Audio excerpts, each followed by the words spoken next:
Obviously, the shutdown has been a big talker across the country over the last couple of weeks. Tonight, WEAU's Kevin Hurd stopped by a political science classroom where, despite the back and forth in Washington, a professor is trying to keep students excited about politics. He's here with the story. Kevin?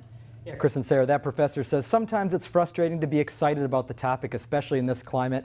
But he says the most important step to get students interested in politics is to help make sure they understand it.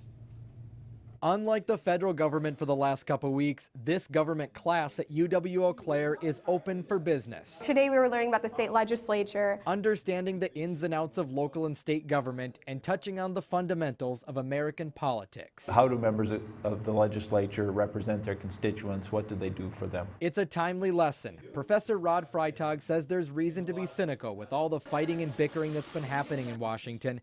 In his class, you could say he tries to peel back the onion. We talk a lot about why it's that way and what we can do to fix it. And focus on helping students understand the basics so they're able to read past the headline. I guess I get more excited than most people. Antonia Cadwell has a passion for politics. She says most often bad news is what grabs our attention. So negativity spreads like wildfire, a lot more than positive influence and positive things happen. Something she says impacts the way we see our political system. We have a pretty bad view of politics and the system that we have now. And I mean, yes, everything's imperfect, but doesn't mean it doesn't work. Freitag says he knows some of the students in this room will get into politics one day, front and center or behind the scenes. As for Cadwell, gosh, that's a hard question. She's still making up her mind. But like Freitag, she says knowing what's going on helps make politics exciting. I also need to learn it because it's going to affect everything I do, or my kids' kids.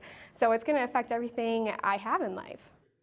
Now, Freitag says the number of poli-sci students went up after September 11th and remained relatively steady through that first decade. More recently, he says those numbers have been declining. Chris and Sarah.